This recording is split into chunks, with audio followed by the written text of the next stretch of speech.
Tech field വളരെയധികം fast moving ആയതുകൊണ്ട് അതിനെ ഒന്ന് നമുക്ക് ഫോളോ ചെയ്യണമെങ്കിൽ അതിൻ്റെ AI-യും ലേറ്റസ്റ്റ് ടെക്നോളജി എല്ലാം നമ്മൾ ക്യാച്ചപ്പ് ചെയ്തിട്ടുണ്ട്.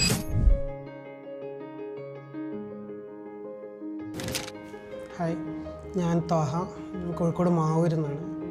ഞാൻ കുറച്ചു കാലം IT ഫീൽഡിലുണ്ടായിരുന്നു. ഹോസ്പിറ്റലിൽ വർക്ക് ചെയ്തുകൊണ്ടിരിക്കുകയായിരുന്നു. IT-യിൽ, അതായത് hospital information system, electronic medical account എല്ലാം, സോഫ്റ്റ്വെയർ ഡെവലപ്മെൻറ്റ്, അതിൻ്റെ സപ്പോർട്ട് എല്ലായിരുന്നു. പിന്നെ അതിന് ശേഷം കുറച്ച് ഗൾഫിൽ വർക്ക് ചെയ്തു.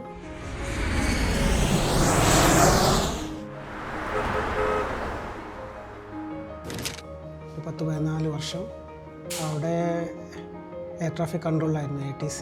നല്ല ജോലിയായിരുന്നു. പിന്നെ നമുക്ക് നാട്ടിലേക്ക് തിരിച്ചു വരേണ്ട ഒരു ആവശ്യം വന്നു. അങ്ങനെ ഇപ്പോൾ പഴയ ഫീൽഡിലേക്ക് ഒന്ന് പെർസ്യൂ ചെയ്യാൻ വേണ്ടി ശ്രമിക്കുകയായിരുന്നു.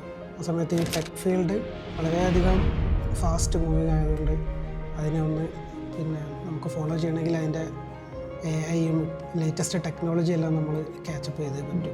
എല്ലാവരും കരുതുന്നത് പഠിക്കാൻ വയസ്സ് ഒരു പ്രശ്നമാണെന്നാണ്. പക്ഷേ എനിക്കിപ്പോൾ ഒരു 45 വയസ്സുണ്ട്. പഠിക്കാൻ വയസ്സൊരു പ്രശ്നമാണെന്ന് എനിക്ക് ഇതുവരെ തോന്നിയിട്ടില്ല. അപ്പോൾ അതിനുവേണ്ടി ഞാൻ ഹാക്ക ചൂസ് ചെയ്തു. ഇവിടെ ആകുമ്പോൾ ടെക്നോളജിയും ഇതിൻ്റെ ട്രെൻഡും എല്ലാം നന്നായിട്ട് പഠിപ്പിക്കുന്നുണ്ട്. അപ്പോൾ അതുകൊണ്ടുകൂടെ ഹാക്ക എനിക്ക് നല്ല ഓപ്ഷനായിട്ടാണ് മനസ്സിലാവുന്നത്.